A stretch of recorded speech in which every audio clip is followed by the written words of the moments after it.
Doutor Antônio, em poucas palavras, o que é uma intervenção cívico-militar? É uma ação política direta da nação quando os instrumentos políticos representativos não estão funcionando. Então a nação precisa intervir para salvar a coisa pública. E por que o Brasil necessita de uma intervenção atualmente? Porque nós estamos vivenciando um vácuo político institucional. O que é vácuo político institucional? É a relativização do poder do Estado. Ou seja, nós temos ambientes sociais em que o poder do Estado não se opera. Por exemplo, as favelas, as periferias, os acampamentos do sem terra, por exemplo. E as cadeias? A cadeia é um absurdo, porque cadeia tem que ter disciplina máxima. E você tem uma cadeia entregue a si mesma. O crime é que manda na cadeia. Isso tudo é relativização do poder do Estado. E o Estado foi criado para proteger as pessoas e não para proteger o crime, como vem acontecendo. E como é que seria essa intervenção no Brasil? Veja, a Constituição Federal, sabiamente, sabedoria dos seus redatores, não dos políticos que debateram a Constituinte, sabiamente ela estabeleceu no artigo 1º e no artigo 142 que a sociedade pode ter uma ação política direta através dos seus instrumentos de força, que são os seus exércitos. Qualquer nação tem o exército como instrumento de garantia. E é assim que se opera. A nação, junto com os seus mandatários militares, intervém no processo político, afasta o crime do poder do Estado, faz uma adequação de mecanismos institucionais e convoca eleições gerais. E quais seriam as consequências de uma intervenção cívico-militar? O Brasil, em primeiro lugar, ganharia estabilidade política e econômica, em segundo lugar. O que o mundo precisa, um Brasil forte para comprar e vender mais. E abastecer os mercados com seus produtos agrícolas e minerais. Sim. Essa é a consequência. Então o Brasil sairia da 7ª ou 8ª potência e em 2 anos iria para 3º lugar. Nós ultrapassaríamos o Japão com certeza. Sim. Em 2 anos apenas. Beleza.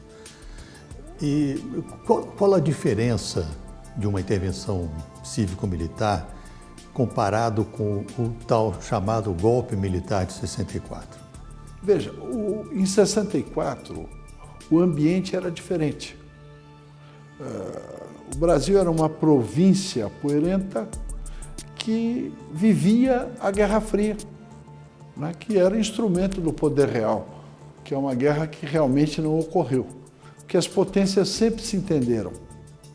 Agora, os países periféricos viviam uma guerra sangrenta que não traduzia a realidade. O Brasil temia que a ideologia tomasse conta da sua vida, afastando as suas crenças e o convívio social adequado.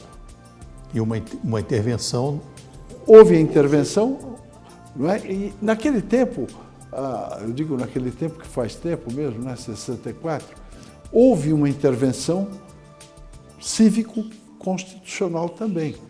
Só que o povo só participou da intervenção propriamente dita. Em seguida, se afastou da coisa pública. E a proposta atual é que o povo continue, mas como? Como fiscal do exercício do poder. São esses mecanismos de fiscalização que nós temos que apropriar o mecanismo do Estado.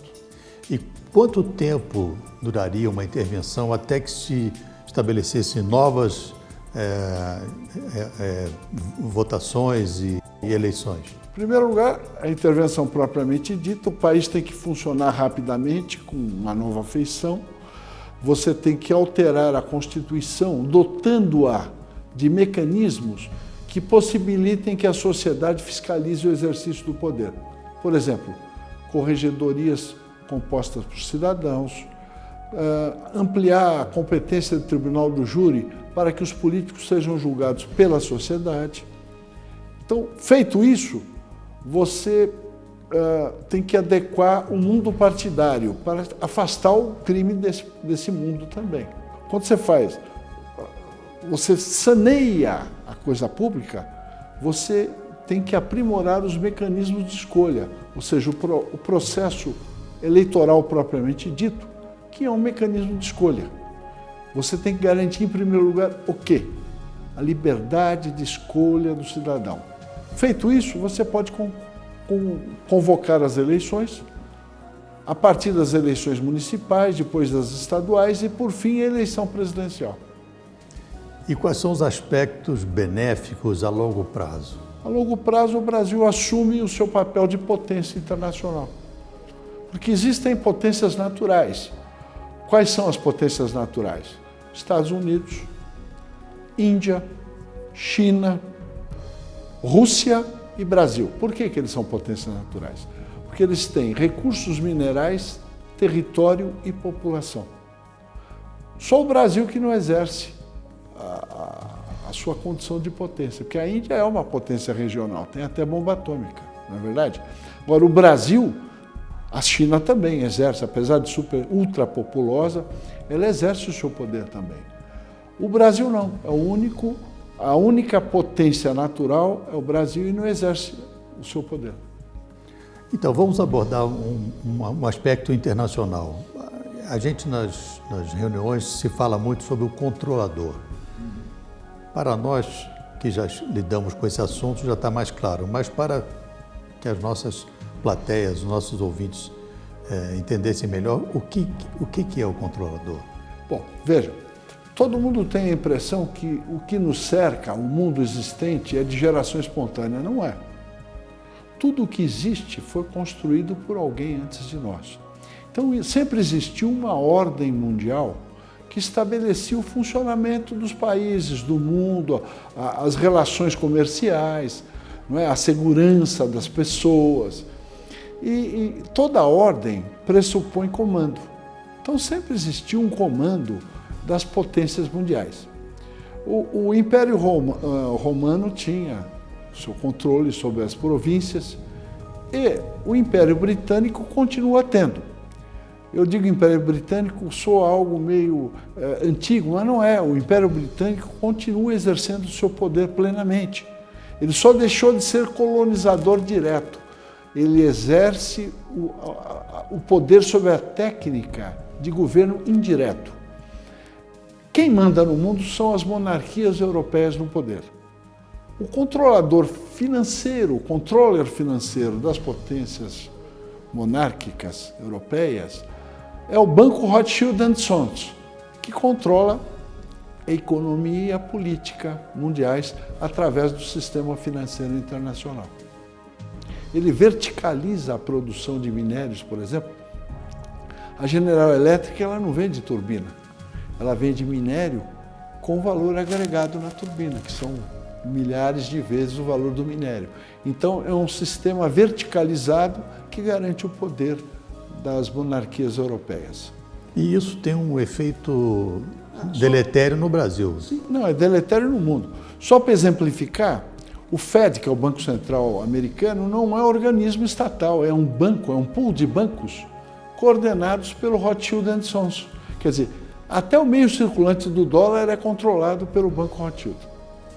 E no Brasil, quem são os seguidores do... A classe política, porque você tem o controlador, os agentes conscientes e os idiotas que acham que sabem alguma coisa, que são os agentes inconscientes, aquele tipo, eu sou da paz, sou pelo desarmamento e o problema indígena. Então, a classe política são os agentes conscientes do controlador. Eles são os gerentes das determinações internacionais que submetem o Brasil à escravidão. Certo. Todos os políticos. Todos. Todos. Na sua opinião, quando o presidente Trump assumir, e caso haja uma intervenção cívico-militar aqui, qual que você acha que seria a posição dele em relação a isso? Veja, o mundo precisa de um Brasil estável política e economicamente. Por quê? Porque se você aumentar a renda através de uma estabilidade política e econômica, você aumenta o comércio internacional 5 vezes. Isso vai garantir estabilidade política e econômica na Europa, nos Estados Unidos e garantir a segurança alimentar da Ásia. Então, só o Brasil é que pode fazer isso, porque um Brasil estável, ele puxa para o mercado de consumo 400 milhões de latino-americanos, que é um mercado considerável, que tem a vantagem de não pressionar as fontes produtivas de alimentos, que aqui nós produzimos alimentos, e commodities minerais, porque nós produzimos as commodities. Então não vai haver uma pressão sobre o preço das commodities.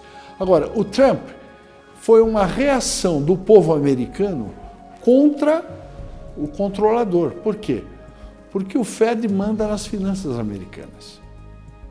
E quem manda no Fed é o controlador. Então, nessa medida, os Estados Unidos, quando elegeram o Trump, eles estão procurando a autodeterminação. Lá foi possível pelo processo de escolha eleitoral, porque o processo é adequado. Agora, o nosso processo de escolha, nosso mecanismo de escolha eleitoral é inadequado, é só para o crime ganhar. Então, é impossível você autodeterminar o Brasil através do processo político partidário. É por isso que nós temos que intervir nesse processo e garantir que o Brasil seja uma potência a curto prazo.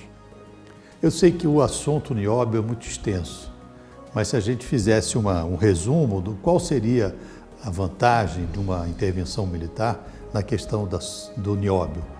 Bom, o nióbio é um dos principais minérios do mundo moderno, não é verdade?